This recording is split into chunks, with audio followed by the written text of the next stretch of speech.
يا أيها المزمل قم الليل إلا قليلا نصفه أو انقص منه قليلا إن الحمد لله نحمده ونستعينه ونستغفره ونعوذ بالله من شرور أنفسنا ومن سيئات أعمالنا من يهده الله فلا مضل له ومن يضلله فلا هادي له أشهد أن لا إله إلا الله وحده لا شريك له وأشهد أن محمدا عبده ورسوله أما بعد فإن أصدق الحديث كتاب الله وخير الهدي محمد صلى الله عليه وسلم وشر الأمور محدثاتها فإن كل محدثة بدعة وكل بدعة ضلالة وكل ضلالة في النار وبعد falënderimi takon Allahut azza wa jall atë e falenderojmë prej tij ndihmë dhe falje kërkojmë selavatet i ja dërgojna Muhamedit sallallahu alaihi wasallam familjes së tij shokëve të tij dhe krejt muslimanëve që ndjekin rrugën e tij deri në ditën e gjykimit vëllezër të dashur musliman që më të nderuam ne më herët i kemi folur 7 prej hudëve tona kanë folur rreth disa prej mrekullive të pejgamberit sallallahu alaihi wasallam e para se të flasim për këtë 10 në të cilin jemi në prag të tyre inshallah po e flasim sot edhe një prej mrekullive inshallah tani për 10 flasim në herën e ardhshme inshallah derisa të flas edhe një prej mrekullive të pejgamberit alayhis salam që Allahu i madhërisht ja ka dhënë Muhamedit alayhi salatu wasalam që nuk ja ka dhënë ndonjë njeriu tjetër ja ka dhënë pejgamberin dhe e ka nderuar me këtë dhe e ka veçuar prej krejt njerëzimit dhe pejgamberëve të tjerë dhe me këtë që përveç tjerave, dobive të tjera, me u bind zemrat e njerëzve e të dyshuarve pastaj se ky është Muhamedi sallallahu alaihi wasallam dhe është i dërguar i Allahut azza wa jall. Prej mrekullive që ka pasur ky njeri sallallahu alaihi wasallam është edhe ajo se Allahu i madhreshëm e dërgoi melekun Gjibril dhe ja çojti gjoksin pejgamberit alayhi salatu wassalam 2 apo 3 herë, sipas historianëve 2 e sipas transmetimeve të vërteta, sipas historianëve 3 herë e sipas transmetimeve të vërteta 2 herë. Njëherë pejgamberi alayhis salam që në fëmirinë e tij, nëna e tij Eminia, më të afërmit e pejgamberit sa e dërguan në një fshat te kabila e Saadi. Tek Halimja, një prej grave të tjera, edhe ajo e mori pejgamberin sa në fshat. Ishte tradit e arabëve në atë kohë, fëmijët e tyre mi dërgu në fshat, atje ishte gjuha më e pasur, atje disa dukuri që mund që në më morë të këshia në qytet, atje nuk u mirshin, fuqia e personit ishte më e mirë, pra edhe gjuha e pastërt ishte më e mirë në fshat dhe arsyet të tjera që i dërgëshin ishte adet i tyre. Dhe u dërgu pejgamberi sallallahu alaihi wasallam tek Halimja, saqë edhe veç gjatë rrugës së shkurjes te kabila e Saadit ose tek familja e Halimes, veç gjatë rrugës ndodhen çuditëra qysh në start edhe me devën e këtyre që e morën pejgamberin sallallahu alaihi wasallam, që gjatë ardhjes për në Mekë ishte deveja e fundit që heste, e gjatë kthyrjes ishte e para, ajo që este dhe të tjera dobi që dhe çuditëra që ndodhen për sa qëndroi pejgamberi alayhi salatu wassalam tek Halimja. Mirë po, një ditë prej ditëve, në hadithin që e ka sjellë Imam Muslimi dhe të tjerë, prej Enesit radhiyallahu anhu, tregon Enesi radhiyallahu anhu, thotë se na ka tregu pejgamberi alayhis salam që kur isha fëmijë duke lozur me fëmijë të tjerë, nuk ishte fëmijë në lak, por fëmijë që este dhe lumtë sikur të tjerë sot. Tha isha duke lozur atëherë kur ishte atë Halimja. Tha unë isha duke lozur me fëmijë, pe tha me pak zbërtem hadithin. Atëherë tha më erdhi meleku Gjibril.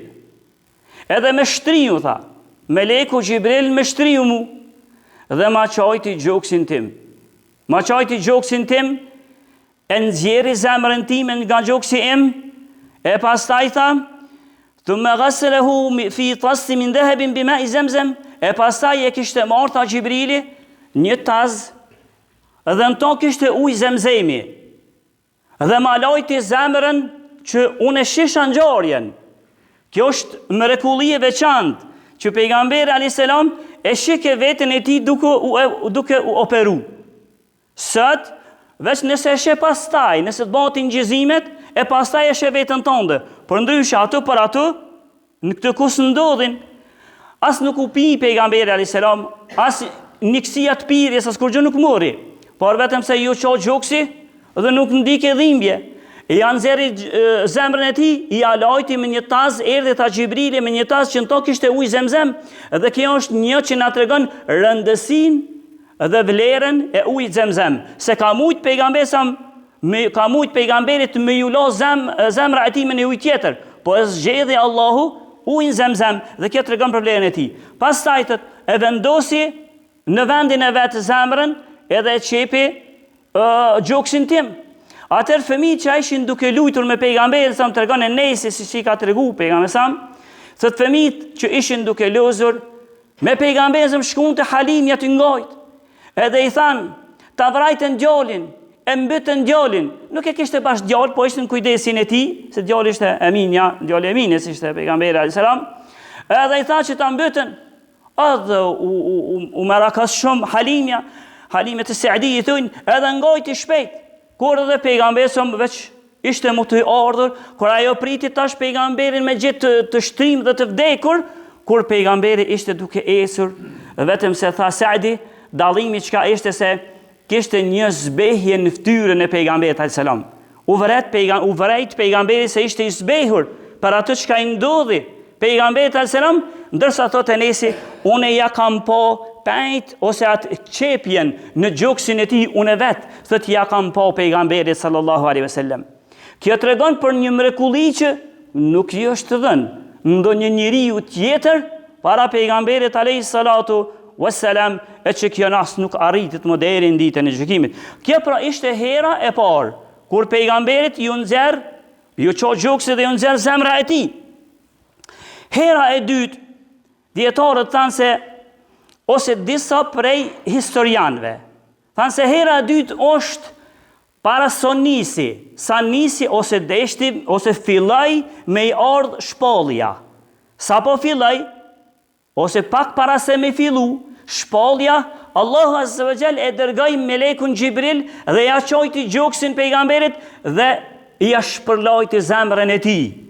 Kështu thanë dietarët e bëri këtë për shkak që me pregadit pejgamberin alayhis salam se tash tutje do të flasësh direkt me krijuesin tënd, do të flasësh direkt me Allahun, do të flasësh me një melek që veç pejgamberët e kanë posë nderin me fol me ta. Do të flasën edhe do të bie shpallje në melek që është Xhibrili. E do të shifësh një zjarr që tjerët nuk e shohin, zjarrin e xhehenamit. Do të shifësh xhenetin që tjerët se shohin.